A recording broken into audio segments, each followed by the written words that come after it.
Hey friends, it's Elena. And it's Candace. And you're listening to Cousins on Crime.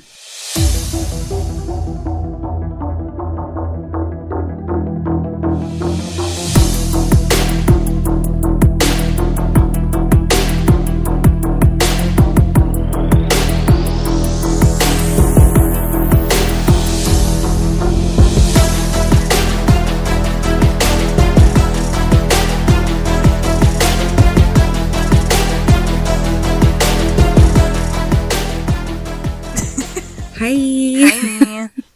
How are you? We're back. So sorry about that break. Sorry, guys. You didn't get to listen to our voices last week. Well, you got to hear Candace. Yeah, but that's not great, is it? Yeah, thanks for letting us have a little respite. What do you say? Respite? Or do you even one speak of those. like that? I don't.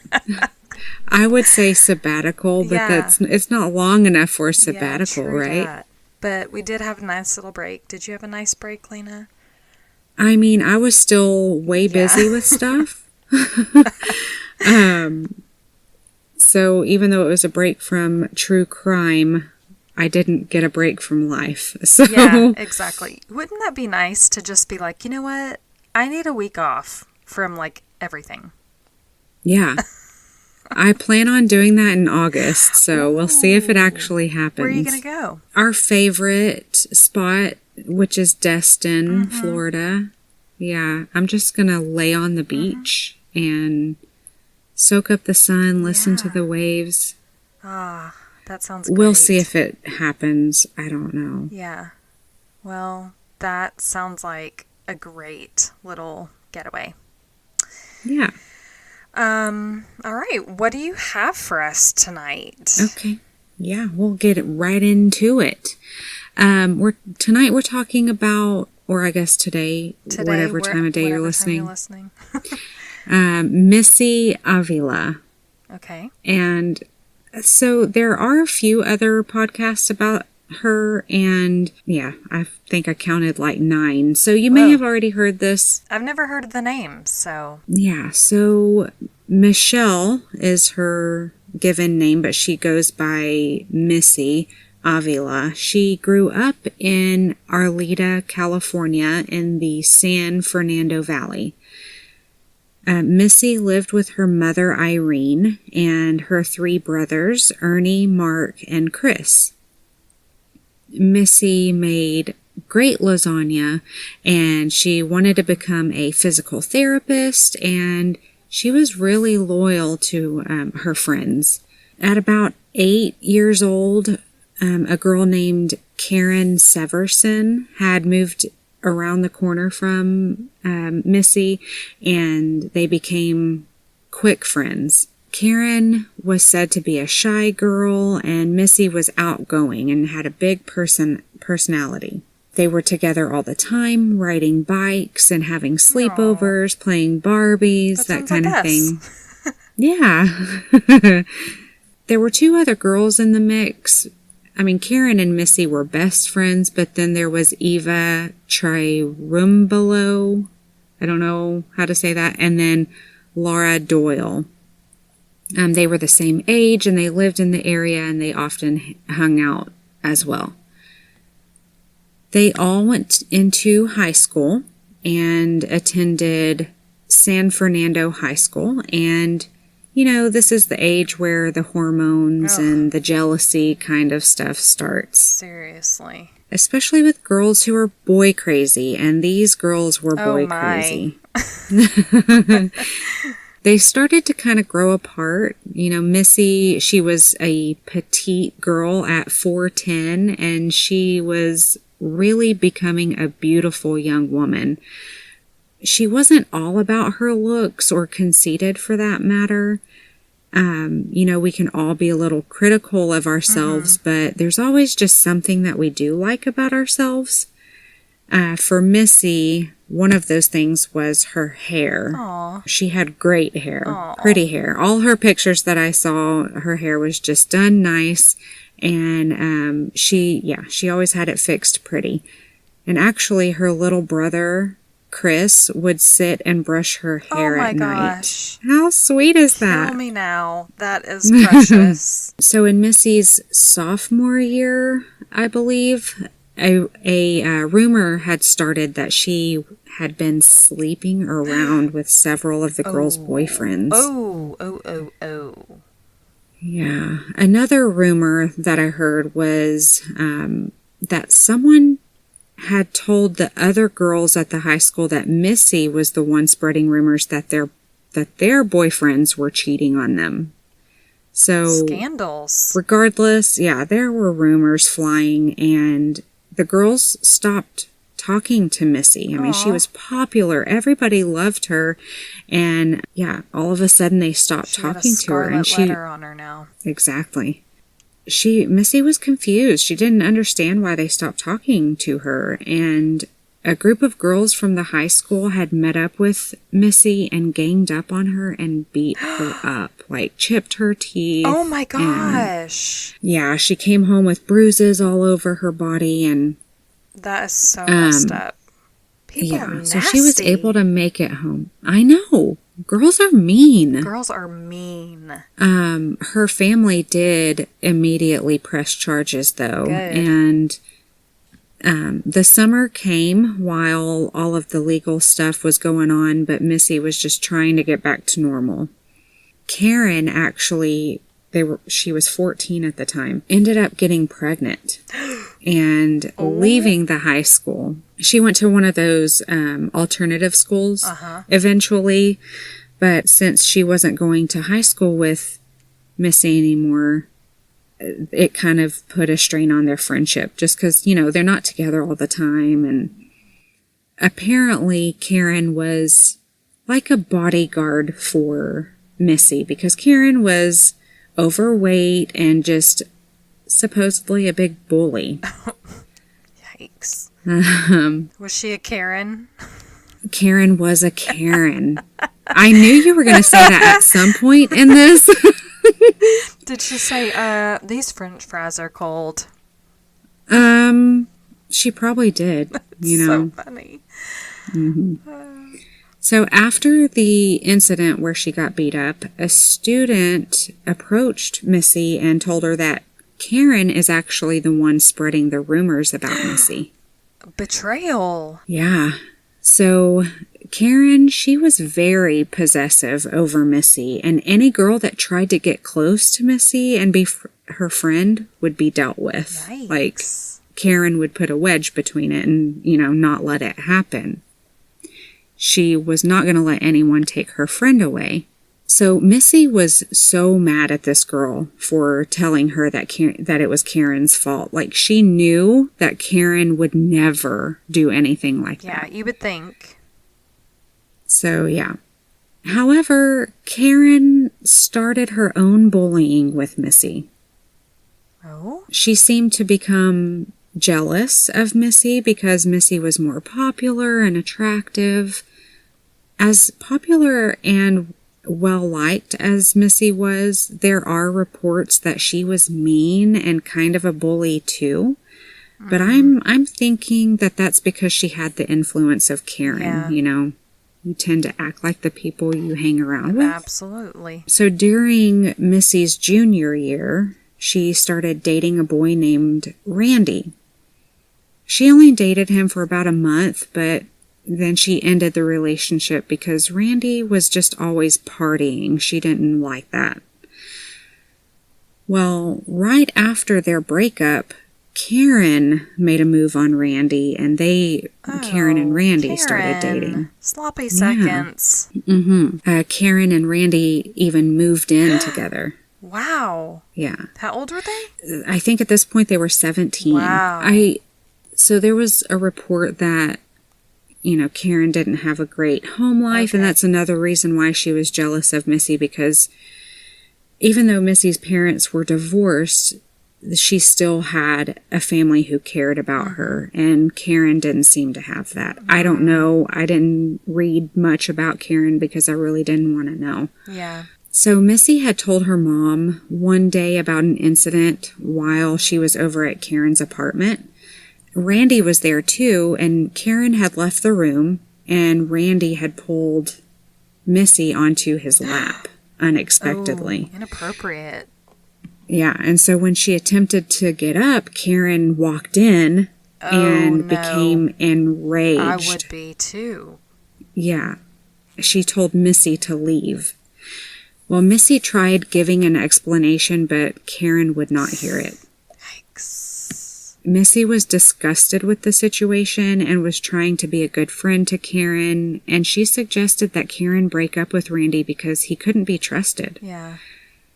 Well, instead of breaking up with him, she stopped talking to Missy. Karen had even demanded that Randy throw lit firecrackers at Missy. What? To prove his loyalty to Karen. Oh my gosh, how immature. Yeah. And he did. Oh my gosh. Yeah. He was like, okay. Okay. That'll prove it. Stupid. Oh, jeez. Children. So then Missy briefly dated a boy named Victor Amaya. Their relationship was said to be sexual, but it didn't last very long. I heard it in another report. It was more like friends with benefits kind of thing. Not long after they broke up, Victor started a relationship with Laura, the other friend. Oh my gosh. Can't anybody find their own boyfriend without getting Missy's sloppy seconds? I know. Guess not. Yeah, I'm not sure why Missy's friends wanted the ex-boyfriends, but I guess they were jealous. I don't know. Yeah. So Victor didn't like that Laura's insecurity, or he didn't like her insecurities and jealousy. She was too clingy, and he broke up with her. Laura was devastated, and she just knew that another girl must be the reason why he broke it off. So she kept trying to win him back. She would call him constantly, and she would drive by his house, and she was just continually rejected. Victor was quoted saying, "I broke off the relationship because Laura was jealous of me talking to other girls, including Missy. Laura refused to accept the breakup and became bitter." Laura's hatred for Missy sparked when she drove by Victor's house one day and saw him and Missy together holding hands. Uh-oh. And Victor had kissed Missy on the cheek. Oh, no. As they stood at the end of his driveway.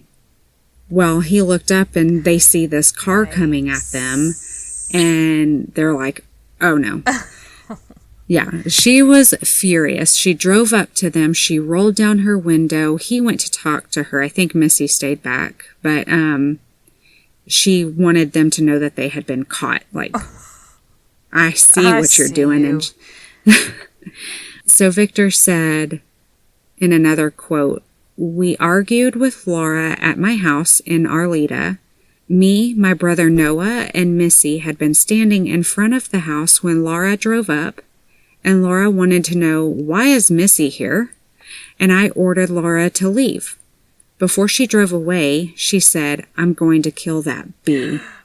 Oh. He said, "I didn't take the threat seriously, and I never reported it to the police." I know where this is going. Yeah. So it seemed that Missy was drifting away from her friends. Meanwhile, Karen and Laura start hanging out much more. And it's like they were feeding off of each other, off of their jealousy and hatred for Missy.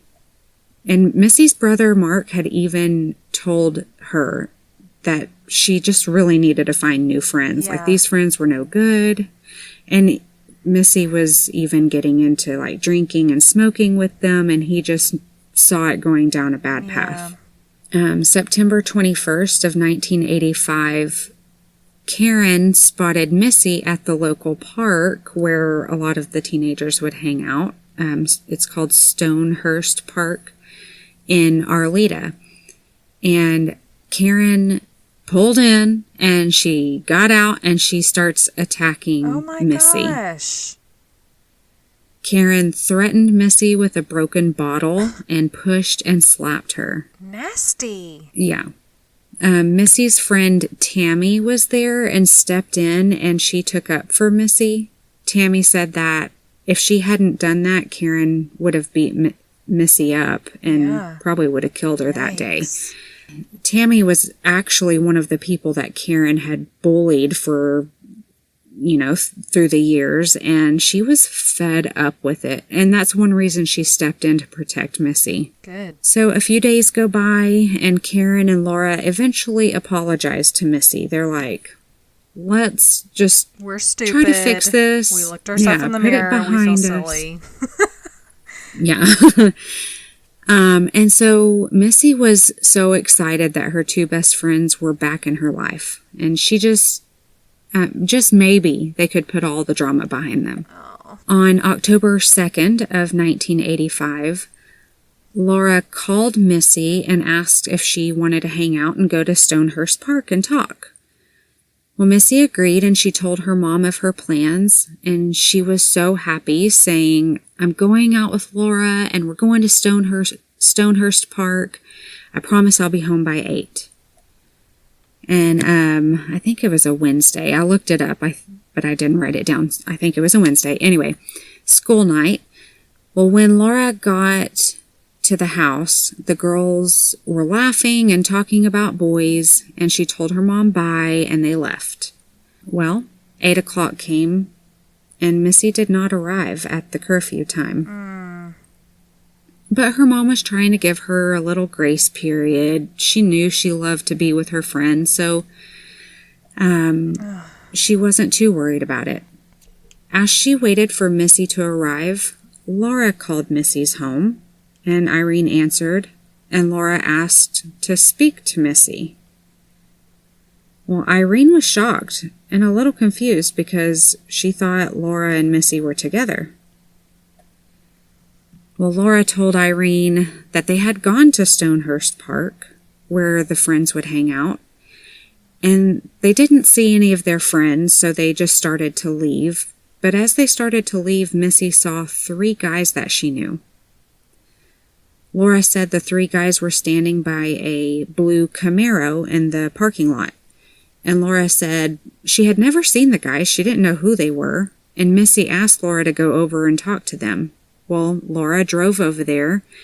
Missy got out. And then Laura says she went to go park the car. Well, as she pulled into the parking spot, she realized her gas gauge was on empty.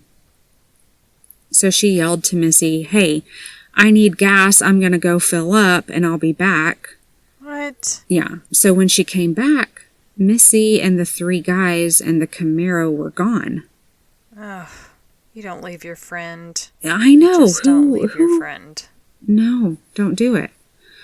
So Laura knew that Missy was supposed to be home by like 8 o'clock. So she waited till a little after that time to call Missy to make sure that she made it home. It got later, and Missy still had not returned home. Irene called Karen, who said she hadn't talked to Missy. And Laura volunteered to work with Irene to call around and go to their friends' houses looking for Missy, driving around looking for this blue Camaro. No one had seen her. Blue Camaro, nowhere. And that's pretty distinct, like you would think. Yeah. Right. And actually, Missy's friend Tammy says that she was supposed to meet up or talk with Missy later that night, but Missy had never called or contacted her. So there was a new guy, Bobby, also that Missy was dating at this time, and he had asked Missy to hang out that night, but she declined because she was going to hang out with Laura as she was trying to fix their friendship. So Irene decided to go home and give Missy time to come home. It was midnight, and her brothers came home. They were out doing something, I don't know, but they came home at midnight. They said their mom was asleep on the couch. They just went to bed. Well, when Irene got up in the morning, looked in Missy's room, she still wasn't there. I hate this.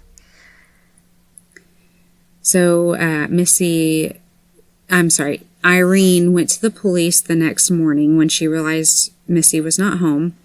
And it's one of those cases where the police told her, oh, your daughter just probably ran away. Yeah. Like she'll come back kind of thing. Well, 3 days later, on October 5th, Missy's body was found face down in a stream in Big Tuhunga Canyon in Angeles National Forest. Oh my gosh.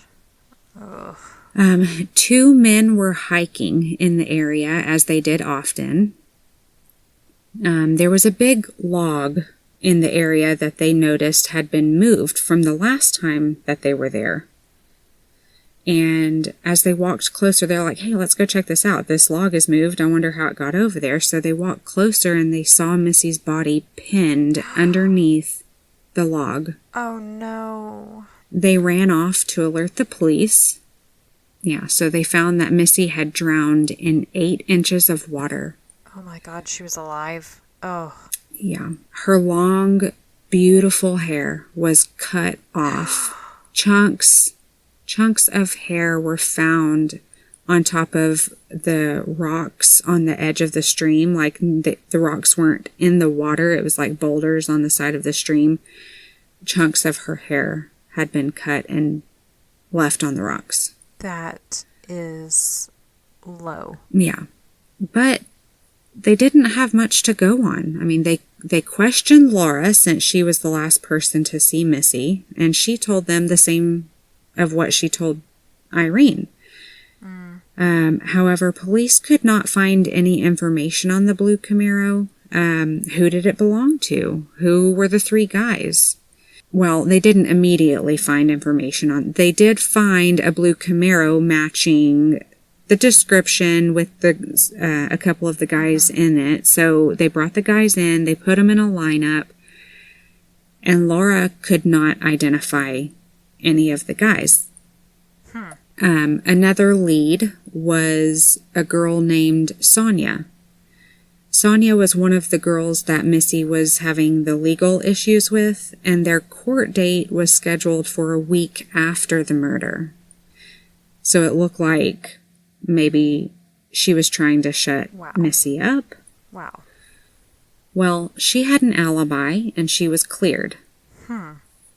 About a year after the murder, Irene and Karen went to the police station and told them that Laura had been lying this whole time, and they needed to re-question her. I'm not really sure how this came about, but Karen was drinking and just spiraling. It seemed like she was just spiraling from losing her friend. Police did question Laura again, and she gave a new story. Oh? Shocker. Wow. She said that she had been lying. She admitted she had been lying. That day, she actually dropped Missy off at a church parking lot for her to do a drug deal. No. The opposite. Okay. She was buying drugs from somebody. Oh. She just lied the first time to protect Missy. Okay. Because Missy's dead and the truth is not important. Exactly. But at all. Okay. Yeah. Got it. Yeah. So yeah, Missy, she did not have any evidence of drugs in her system. Right. So, yeah. Shocker. That was not a likely story, Laura. Okay. The investigation went nowhere for about 3 years. Oh, Lord. Yeah. So 3 years go by, and Tammy says that one day Karen showed up at her house and started talking about Missy's death, like just unloading stuff. And Karen asked her if she knew that Missy's hair had been cut off when they found her. Well, this was not public knowledge. Oh. Nobody was told about this. And Tammy thought this was weird. How did Karen know this? Well, not long after that incident, in July of 1988, Missy's friend Eva, who I mentioned at the beginning, she went to the police and told a nightmarish story. Oh, no. She could not hold the story in any longer. Wow. Eva had rode with Karen to Colby Canyon. She said she was completely unaware of what was about to happen. Karen told her that she and Laura planned to scare Missy.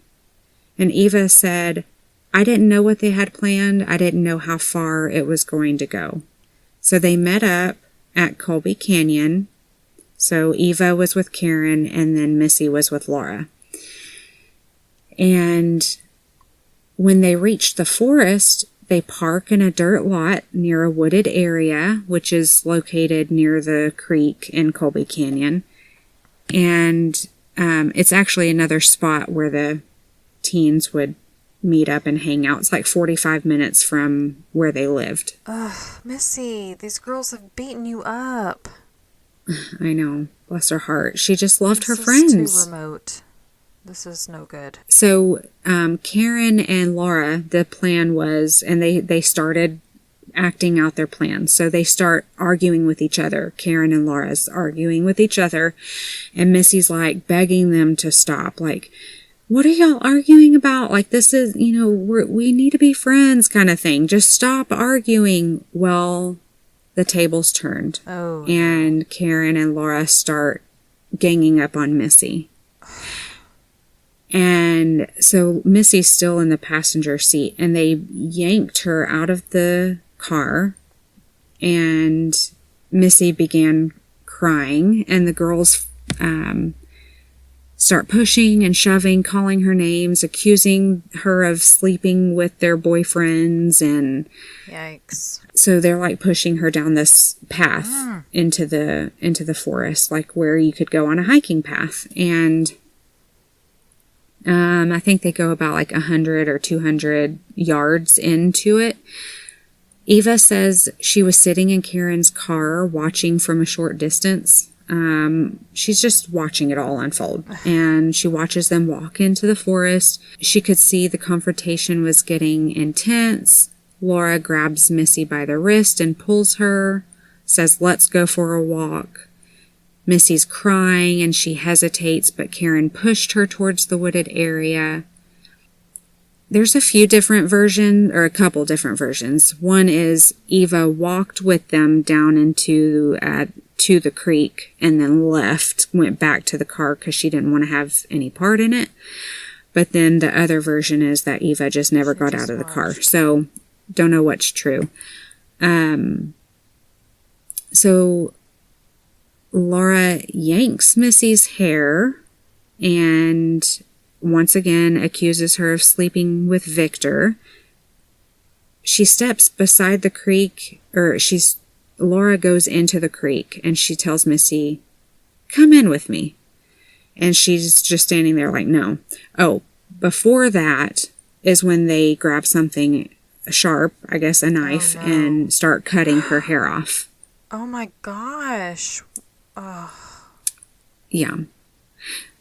So Missy is frantically begging for forgiveness, like, please stop, begging, And so one of the versions says when Eva starts running back to the car, she hears Missy scream, and she just went and sat by the cars and just was freaked out. Well, what did she think was going to happen?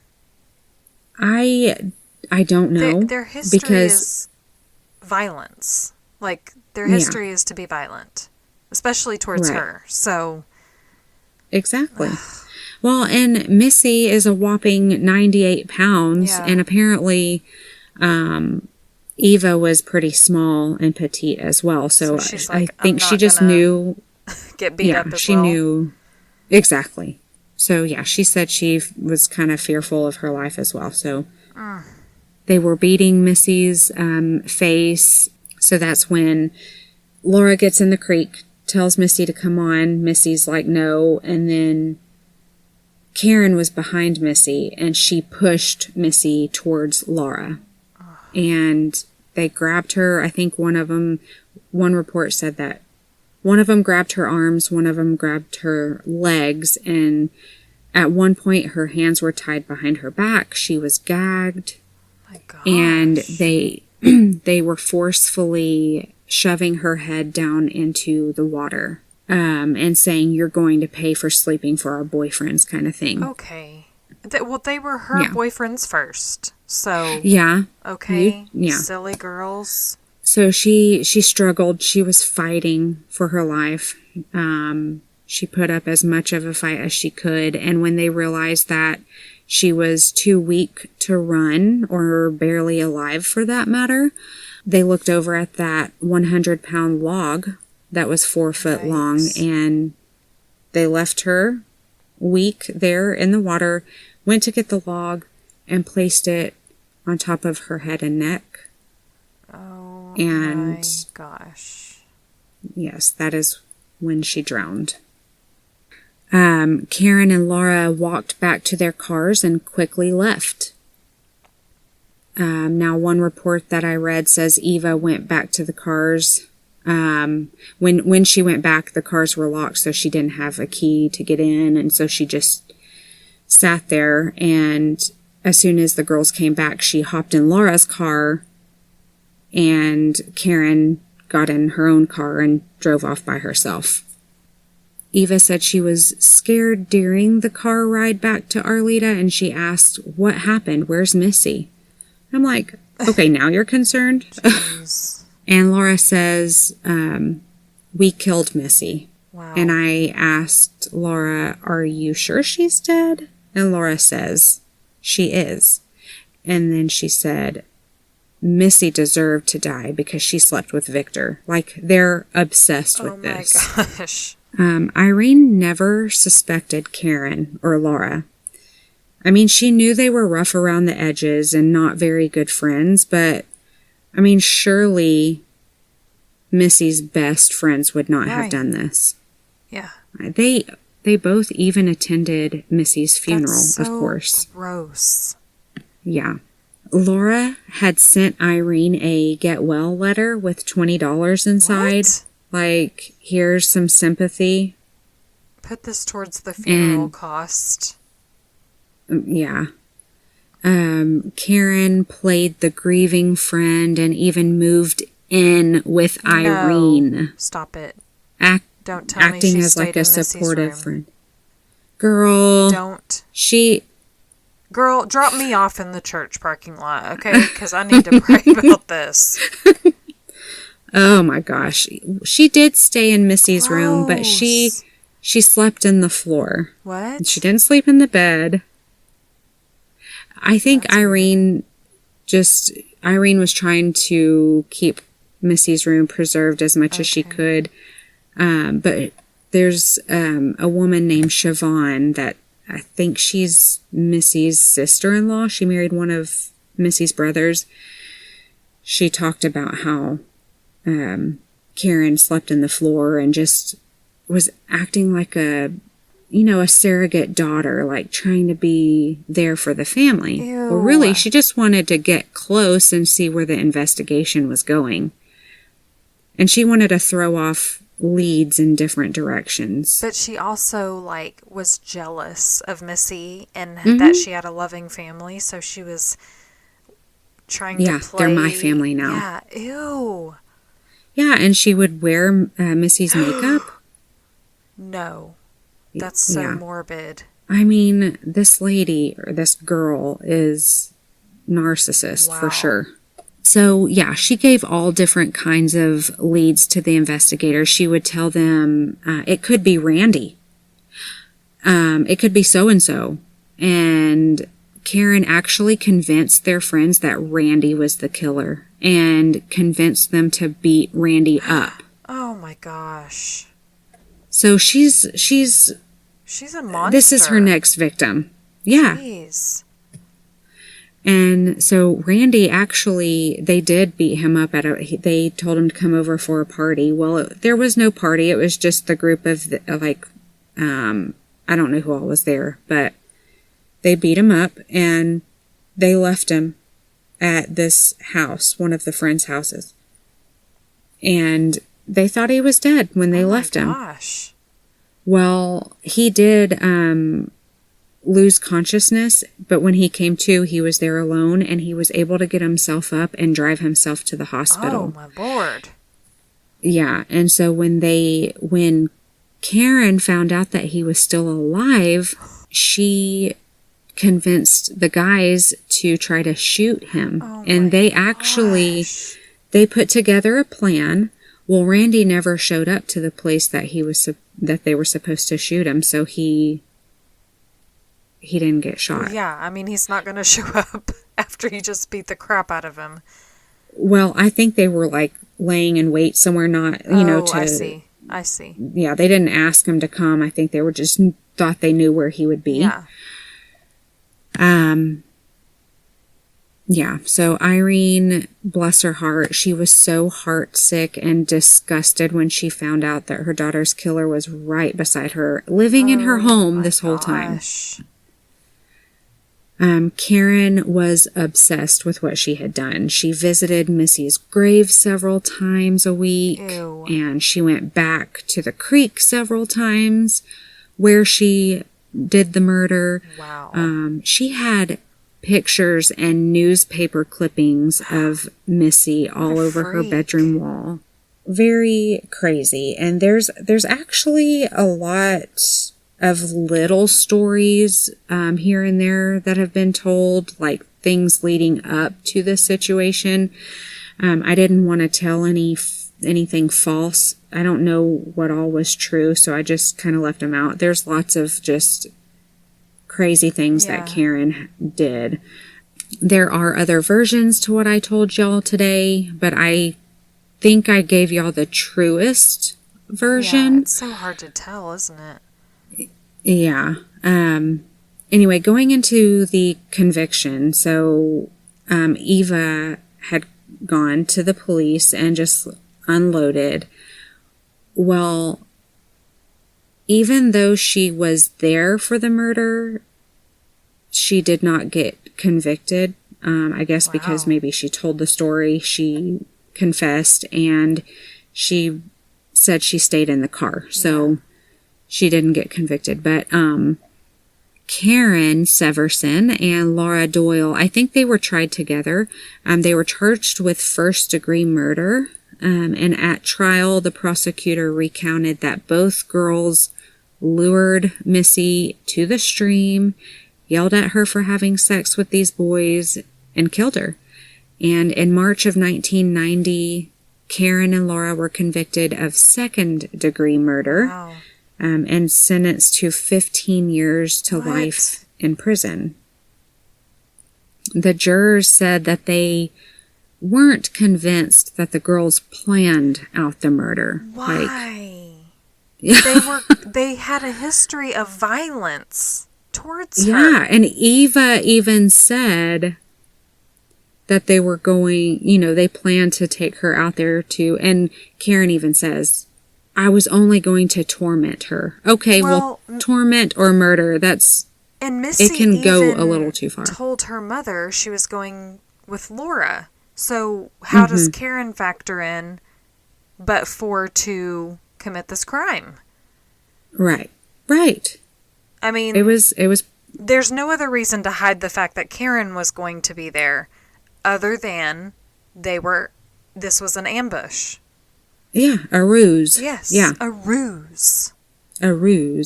So yeah, the jurors were not convinced that the girls planned out the murder, and so they eliminated the first degree charge. And pish posh. Yeah, so they got second degree. Karen said that she only meant to torment Missy, like I just said, and that things just got out of hand. I'll say. Yeah. Out of hand, you moved 100-pound log to pin her down into the water. That is pretty out of hand, I will give you that. Insane. So Karen was actually released on December 9th of 2011. Stop that. 2011, yeah. She's been out for 12 years. And she served a total of 23 years in prison, and Laura was released December 2012. Oh. She served 22 years. Karen wrote a memoir about the crime. Yeah. And she talked about her prison life after she was released, and Nobody cares. yeah, We don't want and to she hear it. even made a deal to make a film. Oh, Lord. Well, Missy's family, you know who that reminds me of? Casey Anthony. Yes. She's nasty, too. Yeah. So Missy's family sued her in 2015, and the state of California passed Missy's Law, which makes it illegal for convicted criminals to profit from telling their stories, but only in California. How is that not a law? Like, how is that everywhere? Yeah. That's so gross. Beats me. I don't know. It shouldn't happen. No. So Missy's family won the lawsuit and prevented Karen from profiting from the book in California, and her lawyers made it so that Karen could publish the book, but it was $0.00. So it would be free, like on Amazon or whatever. Maybe it should go to the victim's family. How about that? Well, yeah, that would be in a perfect world, but this world is... Right. Garbage. I don't know if her family would even want money from that kind of... I think it's so wrong that that Karen had a voice, ever. Like, for $0, I would not read that book. No. And I'm not even going to tell you the title of it. I didn't write it down because I didn't care. Don't go find it. Please. Please. Yeah, she even went on the Dr. Phil show. Oh, like, Dr. he Phil, gave her a voice. Come on. Yeah. Twice. She was invited back a second time. Mm-hmm. Phil. I'm not even going to say doctor. He doesn't deserve it. Supposedly, she moved to another state since she couldn't profit in California. She moved to a different state and to publish a book and profit from it somewhere else. I don't know if that's true, but she did write a second book. I'm assuming that's the one that's not in California. But anyways, she says she's only trying to spread awareness on bullying and to encourage others not to bully. Okay. So that they can see where that lifestyle can lead. Okay. In her book, Karen said that she helped the family after Missy died, but that she really did have ulterior motives for helping. She stated, I wanted to know how the police investigation was going. I wanted to know who the suspects were and what evidence they found. So she admits that. She did admit that she was jealous of Missy, and she never really did admit it until after she did what she did. A little too late. Mm-hmm. In a TV interview, she is still... this is when she's already out of prison. She does this TV interview, and she's still very smug and seems defensive. She said that Missy knew what she did and she never apologized for it. Oh my gosh. Are you still on this? Right. When I heard that, my mouth fell open. She's still... Yeah. Now, I think that was like 10 years ago. Jeez. Everybody needs to hide. Everybody who's wronged her needs to hide, because she clearly cannot let things go, and she's violent. She claims she's a changed person. I hope she is, so. But judging from this interview, I mean, she just really seemed to still have this victim mentality. Ew. And she has even gone to different schools to talk to kids about not making the same mistakes. What? This has such an ick factor. Yeah. Like, for sure. Acting like she's the victim. Mm-hmm. Touring schools, writing a book. No, honey. No. Mm-mm. Gross. Yeah. And somebody even asked her, like, what are you going to do with the money that you make? And she's like, the interviewer said, are you going to give all the money to Missy's family? She said, I didn't say all the money. I need to make a living. Oh my gosh, gross. Go get a job at McDonald's. He said, well, there's other ways to make money. And she goes, what, like sell myself? See, like, it's just so Yeah, defensive. oh my lord. It's gross. I wonder what those kids thought. So you've killed somebody? Like you murdered someone and you're here to talk about don't be violent like me? What impact does that make other than just like scaring them? Right. If anything. I don't know. If anything, it shows you how to like pick your friends.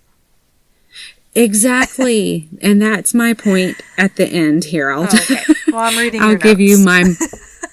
Yeah, exactly.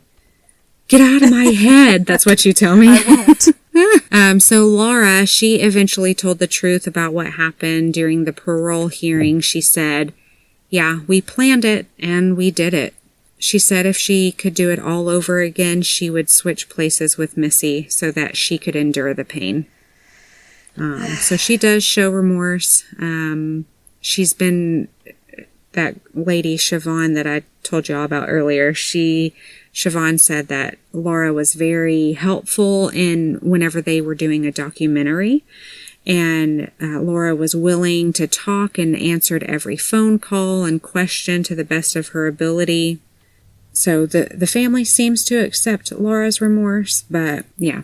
There's a TV movie that was made based on Missy's murder, and that's called A Killer Among Friends. You may have already seen it.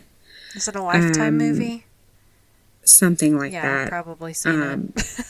But friends and family say that that movie has a lot of discrepancies. Oh, I'm sure. Yeah, so don't take it as fact. So, but yeah, my take on it, the moral of the story is if you have mean friends, they're really not your friend, and you don't have to continue that relationship. Yeah. Just walk away and only allow people in your circle who are going to help you grow for the better. I know it's hard to tell a teenager that. Yeah. I mean, they were teenagers at the time, but here's your reminder that you don't have to put up with that, and you deserve friends who show you love. That's it, isn't it? Yeah. And when your family sees something in somebody that they don't like, it's not because they just want to control who you're with and what you do. It's because they're removed.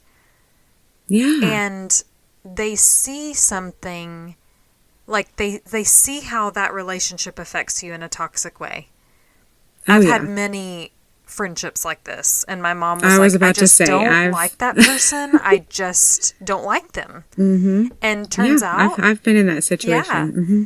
Turns out they just were not good for me. They weren't good at all. Yeah, it's so hard to tell an adolescent that because... Right.